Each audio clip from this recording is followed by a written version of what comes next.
Okay guys, I'm at the Johnson residence here in North Park. Kind of a noisy backyard next to the 805 freeway here. Um, kind of give you an overview. We've built a couple patio covers for these people years ago, and now we're going to remove the lattice portion, leave the flat pan here. We're going to put in a patio room here. Your access is through this gate. There's not a lot of room to work here. There's a small little patch of grass here, but there's a big paver patio over there, and we'll try to get you some room underneath the flat pan here to bring some materials out. And they have these stones out here, which not really a great workspace and hard to. I wouldn't recommend getting any metal shavings in any of this. It'll be a booger to get it out. So if you're going to put your saw over here, make sure you bring some tarps out here and kind of cover these stones so you're not vacuuming for days here, okay? So first things first, when you come out here, they have the planter along the whole back of the house.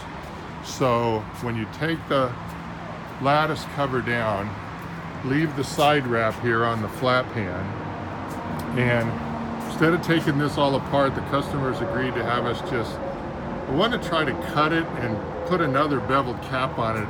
You guys can try to do that. He understands that it's got to be out a little further in order for you to get in there and snip the metal, but it'd be nice to put a, just a stacked mitered cap here instead of having it stick out further. We don't want to go past the wrap kit for sure, because we're going to butt our other roof to this. So rather than remodel this post, we're just going to add another cap here on the lower 3x8, and then take the lattice down. I think we're just going to haul it away. And we're going to put the new insulated roof right in its place. So this vent, it's not, we're going to, and this is a waterproofing concern, bring in a little piece of 3x8, put a beveled cap in the bottom, cut it around this vent, put a vertical rise of about a foot or so with another cap on the top, waterproof the crap out of the thing, and put another vent screen on the front so this bathroom fan will vent, above our roof to the outside. Yeah, I can't find it.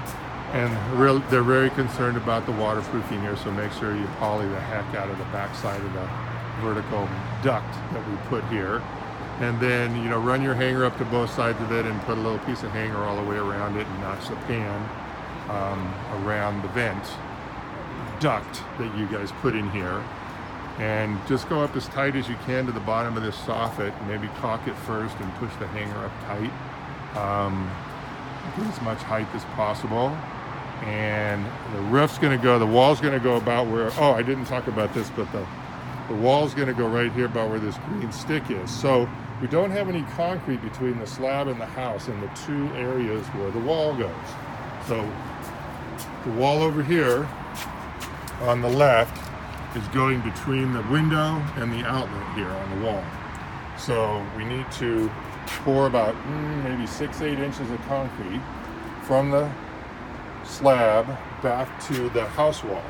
So take all these bricks out of the way, bring a couple of forms, maybe dig it a little bit deeper so a little bit of a footing here, put a Hilti or a rebar in each side to kind of bond it, and then pour some quick setting concrete in here and edge it on both sides, and just put a little strip of concrete in here. Well, God, this is going to be so narrow. Maybe we should just make a square here. Now let's do that, because the wall's only going to go from here to the window, so it's going to be about 1 foot wide and 2 feet out. So let's just pour a little slab here and edge it around the perimeter and take it to the edge of the window so we can put our room on top of it. So take a couple of bags of concrete here. And then they want to keep this planter inside the room. She's going to fill it up with these rocks, kind of make it like an atrium type thing. So at 15 feet over, go like 15 foot 1 or 2, but on this side, let's just put like this 8-inch curb going from slab to house to put our floor trap on, okay? So fill in that little section, build a curb here. Obviously do this the first day when we come out and do the lattice cover removal, put the vent up, do the track and ledger, put the 2 pieces of concrete in here. If you use hot mud, you could probably put a Hilti in it by the end of the afternoon if you're out here for a full day kind of prepping this whole thing out. And then after track and ledger inspection, we can build a room. The concrete on this wall slopes a little bit more than the right side, about 1.5 inches. We are going to put a double door in this corner, outswing. So you will have to use hinge channels and hang a pair of double doors here, put a window in this corner. Rest is all windows. Your roof, I'm going to get you a flush bottom roof so that you have the taller side fascia, so you can put the side fascia, once you figure out where the hanger goes, you can put the side fascia along this wrap kit, and it's just going to hang down probably about, I think I measured it's going to hang down about 3 inches below the existing side wrap, and follow the same pitch as the existing flat pan so that the reveal is the same across the bottom here. And then so you're going to have, what was it, I think it was 28 inches of overhang to the wall to where it abuts the existing roof, and then we're going to go across at least a foot overhang past the room on the right. 1 ceiling fan, I'll try to get it as close to the center as I can. Wire that down to the front wall. We're going to have a 2-foot overhang plus the tails, because well, maybe not, maybe, yeah, I think a foot overhang and then tails, so it has the similar look as the flat pan here, okay?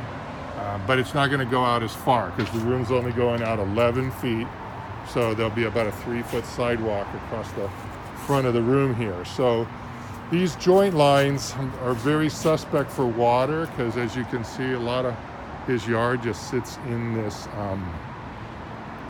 existing planter area with the rocks.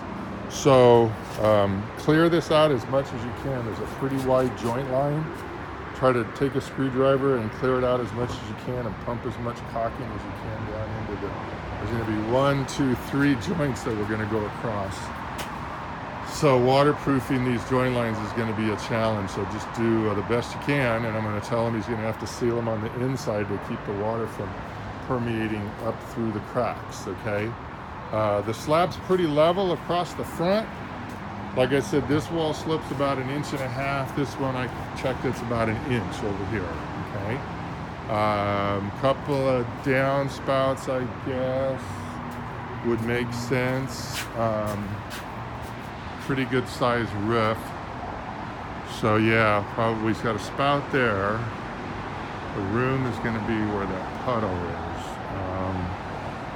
Yeah, maybe we should just put 1 downspout on it. How big's the roof? Let me think. 12 by 20? All right. Better put 2 downspouts on it. And hopefully the water flows off the slab successfully there. Everything's white.